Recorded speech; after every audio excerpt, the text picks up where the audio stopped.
बिना 2 लाख के हम आपको एडमिशन नहीं दे पाएंगे। हॉस्पिटल वालों ने मेरे घर वालों को झूठी इन्फॉर्मेशन दी, उन्हें इमोशनली टॉर्चर किया। आईसीयू में उन्होंने ज़बरदस्ती मेरा एक दिन बढ़ाया। ये 50 पेशेंट्स को चेक करते हैं एक सिंगल पीपीई किट पहन के, यानी आप मुझे पीपीई किट के लिए तो मार ही रहे हो।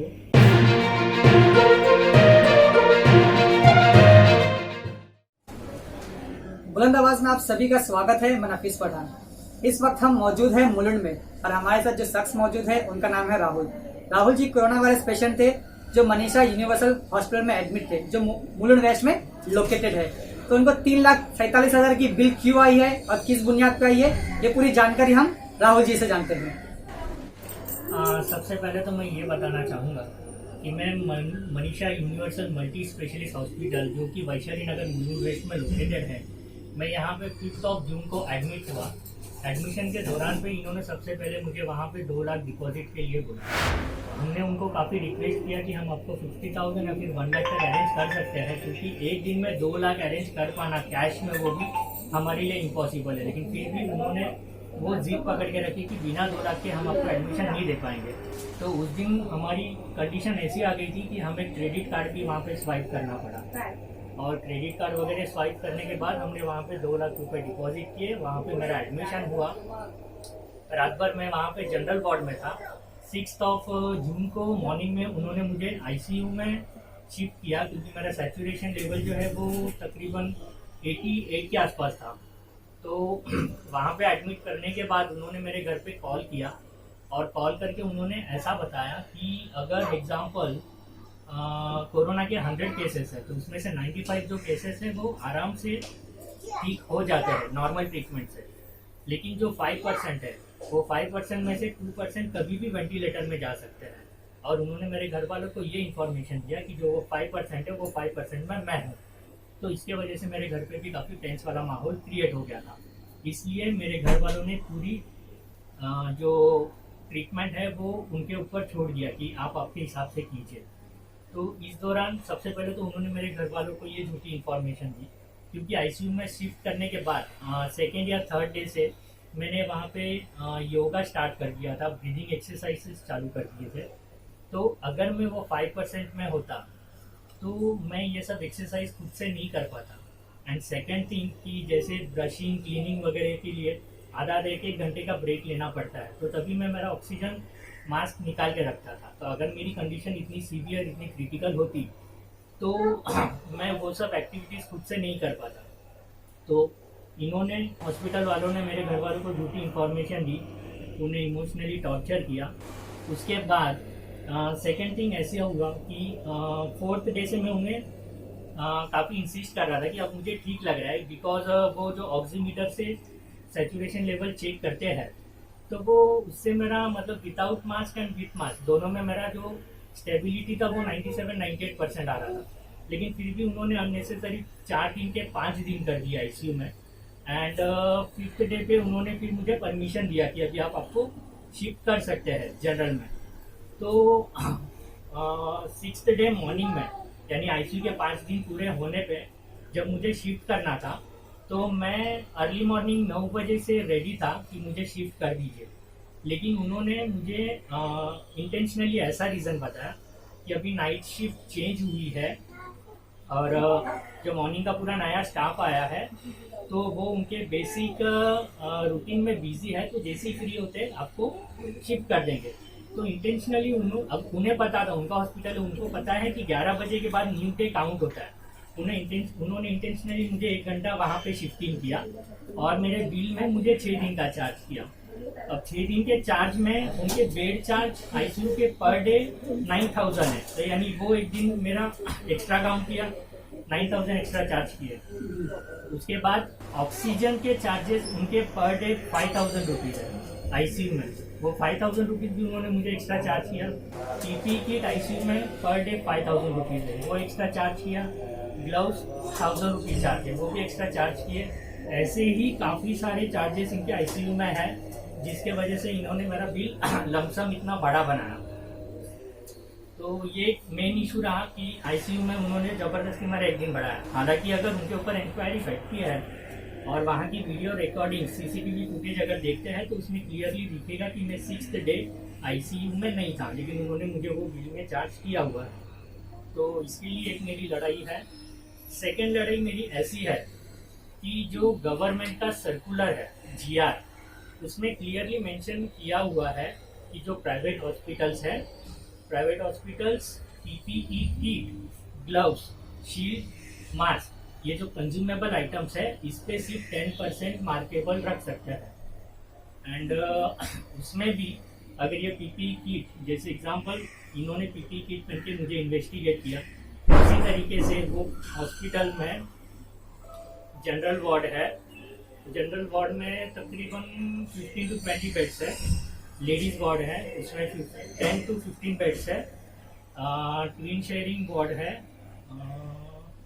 डिलक्स वार्ड है एंड आईसीयू है। तो ओवरऑल वहाँ पे 50 पेशेंट्स होते हैं।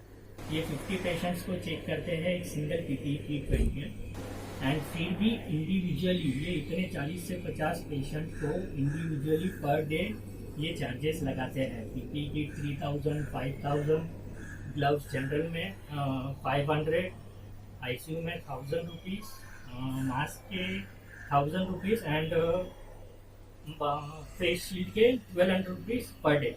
मतलब ये बोल सकते हैं कि आपको अननेसेसरी चार्जेस बहुत सारे लगाए गए हैं। यस। क्या आपको क्या एक्चुअली आपको ट्रीटमेंट मिली थी, और जो ट्रीटमेंट आपको मिली थी क्या वो सारी चीजें आप घर में रहकर कर सकते थे? जो नॉर्मल पेशेंट है जिन्हें ठंडी बुखार सर्दी खांसी है, शायद उनकी ट्रीटमेंट घर बैठे भी हो सकती है अंडर डॉक्टर के ऑब्जर्वेशन में। लेकिन शायद मेरे केस में ऐसा नहीं था, क्योंकि मुझे निमोनिया भी था, तो इसके लिए मुझे हॉस्पिटलाइजेशन की ज़रूरत थी। लेकिन जो जिनको नॉर्मल कंडीशन है उनका घर पे भी हो सकता है। एंड इसके ट्रीटमेंट में जैसे मुझे निमोनिया था तो उसमें मेरी कुछ एक्स्ट्रा मेडिसिन थी, लेकिन मेरे साथ बाकी काफ़ी वहाँ पे जो नॉर्मल केसेस थे तो उनके लिए दवाई मुझे लगता नहीं कि कुछ काफ़ी एक्सपेंसिव दवाईज या फिर आईवीज का यूज़ हुआ था, क्योंकि सारी वो मलेरिया एंड एक HIV रिलेटेड दवाईज ऐसे कुछ कॉम्बोज इन्होंने बना के, पैरासीटामॉल एंड कुछ एंटीबॉडीज़ के लिए मेडिसिन थे, तो उनका ही जनरली इन्होंने यूज़ किया हुआ है। एंड ये सब मुझे लगता नहीं कि काफ़ी एक्सपेंसिव होंगे। इवन इन्होंने मुझे मेडिसिन चार्जेस भी 33,000 रुपीज़ लगाए हैं। और इसी में जब मैंने बताया कि ये पीपी किट वगैरह इस पे इन लोग सिर्फ 10% मार्केबल रख सकते हैं, वो भी ये जितने पेशेंट को विजिट करते हैं वो किट वगैरह पहन के, वो 10% वो उतने सारे पेशेंट पे डिवाइड होना चाहिए, लेकिन इन लोग मल्टीप्लाई करते हैं, हर पेशेंट को पर डे बेसिस पे चार्ज करते हैं। अब ये चार्जेस इतने हाई होने के बाद इनके बिल में और कुछ चार्जेस है, मिसलेनियस चार्जेस। इसमें इन्होंने लिखा है कि Covid staff management and patient biomedical hygiene charges, ये दो चार्जेस ऐड होके इनकी टोटल अमाउंट 48,000 रुपीज़ है। यानी आप मुझे पीपीई किट के लिए तो मार ही रहे हो, जो भी आप कंज्यूमेबल आइटम है उसके लिए आप मुझे मार रहे हो, ऊपर से आप मुझे Covid staff management and hygiene charges बोल के आपने मुझे 50,000 रुपये चार्ज किया हुआ है। तो ये भी इसमें अननेसेसरी चार्जेस हो गए। ऑक्सीजन इन लोग मुझे पर डे 5,000 रुपीज़ लगा रहे हैं। अब ये कौन सा ऑक्सीजन है, इतना महंगा क्यों है, इसका जवाब शायद वही लोग दे पाएंगे। राहुल जी, मैं आपसे एक और सवाल पूछना चाहूँगा। जैसे कि आपकी कैपेबिलिटी थी, आपने 3,43,000 आपने यहाँ वहाँ से अरेंजमेंट करके आपने बिल पे कर दिया। अगर किसी की कैपेसिटी नहीं है 1 लाख रुपये बिल भरने की, और अगर वो डिस्चार्ज मांगता है, क्या उसको हॉस्पिटल तुरंत डिस्चार्ज देती है? मुझे नहीं लगता है, क्योंकि एडमिशन के टाइम पे मैंने 2 लाख रुपए भरे थे। डिस्चार्ज के दिन के कुछ दिन पहले की भी आपको बात बताता हूँ कि 2-3 दिन पहले जब हमें लगा कि शायद ये जो चार्जेस है हमारे कैपेसिटी के बाहर जा सकते हैं, तो हमने उन्हें काफ़ी रिक्वेस्ट की। क्योंकि हुआ कैसे, डिस्चार्ज के पहले जब 12 या 13 तारीख को डॉक्टर ने हमें बताया कि आपका एक्सरे एंड ब्लड टेस्ट करके आपको डिस्चार्ज देने की प्लानिंग चल रही है। तो हमने बोला बहुत अच्छा होगा, हमारे कुछ पैसे भी बच जाएंगे। नेक्स्ट डे उन्होंने कहा कि नहीं, एक्सरे और ब्लड टेस्ट नहीं, आपका CT स्कैन भी करना पड़ेगा। तो मैंने बोला ठीक है चलेगा। तो उन्होंने बोला कि दिन में नहीं होगा, क्योंकि कोविड पेशेंट का जो CT स्कैन है उसके लिए हम लोग बाहर लेके जाते हैं, तो वो सिर्फ नाइट में ही होता है। तो जब रात हुई तो उन्होंने बोला कि आज नहीं हो पाएगा, सैटरडे नाइट है एंड कल संडे है तो कल भी नहीं होगा। तो उन्होंने अननेसेसरी मेरे वहाँ पे 2 से 3 दिन एक्स्ट्रा बढ़ा दिए। एंड मंडे को भी उन्होंने मुझे कहा कि मंडे 15 जून को उन्होंने मुझे कहा कि आज सीटी स्कैन के लिए रात को जाएंगे। मैंने बोला ठीक है। जब रात हुई तो डॉक्टर फिर से विजिट के लिए आए। डॉक्टर ने मुझे बोला कि नहीं, सीटी स्कैन की ज़रूरत नहीं है, कल हम एक्सरे निकालेंगे, ब्लड टेस्ट करेंगे, रिपोर्ट्स अगर ठीक रही तो आपको दोपहर तक डिस्चार्ज दे देंगे। यानी इन्होंने जो फ्राइडे को बात की थी घुमा फिरा के ट्यूजडे को भी वही बात पे लेके आ गए कि एक्सरे और ब्लड टेस्ट करके आपको छोड़ देंगे। उस दौरान उन्होंने मेरे 3-4 दिन बढ़ा दिए, मेरे सारे एक्सपेंसेस बढ़ा दिए। अब ट्यूजडे को दोपहर को इन्होंने मुझे डिस्चार्ज का कंफर्मेशन दिया। तो कंफर्मेशन मिलने के बाद मेरे घर वाले वहाँ पे तकरीबन 3 बजे हॉस्पिटल आ गए थे मुझे लेने के लिए। तो हमने उन्हें काफ़ी रिक्वेस्ट की कि बिल कम कीजिए, हमारी कैपेसिटी नहीं है, इतने पैसे हम भरेंगे कहाँ से, और इतने पैसे हमारे पास है ही नहीं। इसके लिए हम आपको 3-4 दिन से कह भी रहे थे कि हमें जल्दी से जल्दी डिस्चार्ज दे दीजिए। जब पेशेंट की कंडीशन पूरी ठीक हो गई, आप अननेसेसरी उन्हें क्यों रख रहे हो। लेकिन उन्होंने हमें छोड़ा नहीं, और डिस्चार्ज के दिन 3 बजे से मेरे घर वाले वहाँ पे थे रिक्वेस्ट करने में, तो हमें रात के 11 बजे। लेकिन उन्होंने हमारी कोई भी तरीके से हेल्प की नहीं। हमें उस दिन यहाँ वहाँ से पैसा लेने पड़े, मेरे जीजू से पैसे लेने पड़े, मेरे 2-3 फ्रेंड्स से पैसे लेने पड़े, और लकीली रात 10 बजे तक पैसे जमा हुए तो हमने वहाँ पे भरे। अगर किसी की कंडीशन नहीं होती, हमारी भी नहीं थी, लेकिन लकीली हो गया एडजस्टमेंट तो ठीक है। लेकिन मुझे समझ नहीं आता, अगर कोई अनकैपेबल होगा, किसी की कैपेसिटी नहीं होती, तो वो कहाँ से पैसा भरता। तो इन लोग कैसे अटका के रखते थे हमें, तो उन्होंने पूरा आधा दिन वहाँ पे ख़राब कर दिया। तो इसी तरीके से बाकी के पेशेंट्स को भी इसी तरीके से हैरेसमेंट करते हैं। बहुत बहुत शुक्रिया जानकारी देने राहुल जी। जैसे कि आप सुन रहे थे राहुल जी की ज़बानी का, उनका कहना है कि अगर डिस्चार्ज भी मांगते हैं प्राइवेट हॉस्पिटल से तो डिस्चार्ज नहीं मिलता है। कहीं ना कहीं कोरोना वायरस के नाम पे प्राइवेट हॉस्पिटल जो है लूट रहा है पेशेंट को। अगर किसी की कैपेबिलिटी नहीं है 3 लाख रुपए भरने की, या किसी की कैपेबिलिटी है 1 लाख रुपए की भरने की, अगर वो प्राइवेट हॉस्पिटल में एडमिशन के लिए जाता है तो उनसे डिपॉजिट मांगा जाता है 2 लाख रुपया। तो कहीं ना कहीं आवाम जो है, हिंदुस्तान की आवाम जो है वो इसलिए भी डर रही है हॉस्पिटल जाने के लिए ताकि हमें भी बिल ज्यादा आएगी। ये भी एक मामला हो सकता है कि लोग छुपा रहे हैं कोरोना वायरस की बीमारी। राहुल जी, आप हिंदुस्तान की आवाम को कुछ मैसेज देना चाहोगे, या हमारे सरकार जो है, महाराष्ट्र की जो सरकार है, जो मुख्यमंत्री है उद्धव ठाकरे जी, उनको आप क्या मैसेज देना चाहोगे? जी बिल्कुल, मैं मैसेज उनको देना चाहूँगा कि जो सरकार ने, गवर्नमेंट ने सर्कुलर जारी किया हुआ है GR, तो GR में मैंने जैसा आपको बीच में कुछ पॉइंट बताया कि PPE वगैरह पे ये सिर्फ 10% मार्कअप रख सकते हैं, तो उसके ऊपर गवर्नमेंट का कुछ कंट्रोल आना चाहिए। आपने GR तो निकाल दिया, वो लागू भी कर दिया, लेकिन प्राइवेट हॉस्पिटल्स उस पर अमल नहीं कर दिया। प्राइवेट हॉस्पिटल्स अपनी मनमानी कर रही है।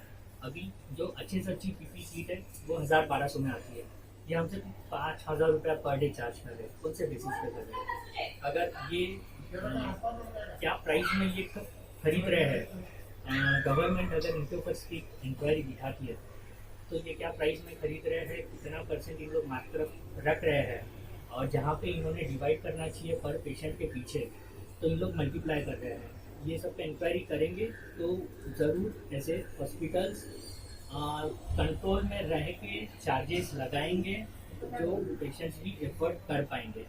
अभी GR में और एक पॉइंट ऐसा है कि Covid patient, specially Covid patients के लिए ही ये टर्म्स हैं। मेरे पास GR की कॉपी भी है, मैं आपको दूंगा वो। तो उसमें ऐसा है कि जनरल वार्ड में ये लोग 4000 रुपीज़ के ऊपर पर डे चार्ज नहीं कर सकते, एंड ICU में 7000 रुपीज़ के ऊपर चार्ज नहीं कर सकते हैं। एंड ये भी inclusive of monitoring, nursing and investigation charges इसमें इंक्लूसिव होते हैं। ब्लड टेस्ट, एक्सरे, ये चार्जेस भी इसमें इंक्लूसिव है। लेकिन मेरे बिल में अगर आप देखोगे तो इन्होंने doctor visit charges, nursing charges, x-ray charges, blood test, bed charges, room rent सारा अलग से लगाया हुआ है, जिसके वजह से ही मेरा बिल इतना लमसम बड़ा दिख रहा है। यानी इन्होंने क्लियरली अपने मनमानी के हिसाब से बिल बनाया हुआ है। जो गवर्नमेंट का सर्कुलर है वो प्राइवेट हॉस्पिटल्स बिल्कुल फॉलो नहीं कर रहा है। तो मैं सरकार से यही रिक्वेस्ट करूंगा कि ऐसे हॉस्पिटल्स पे आप जितना हो सकता है उतनी स्ट्रिक्ट इंक्वायरी बिठाइए, इन पे फाइन लगाइए, इन पे कुछ लगाम लगाइए, ताकि जो आम आदमी है वो ऐसी तकलीफों में बिना डरे ऐसे हॉस्पिटल्स को अप्रोच कर सकता है खुद की ट्रीटमेंट के लिए। अगर ये ऐसे ही मनमानी करते रहेंगे, सरकार अगर इन पे ध्यान नहीं देगी, तो आम आदमी जानेंगे कहाँ पे क्रिटिकल कंडीशन है। बहुत बहुत शुक्रिया राहुल जी अपना कीमती समय देने के लिए हमारे चैनल को। हम जल्दी हाजिर होंगे अपनी अगली खबर के साथ। देखते रहिए बुलंद आवाज़।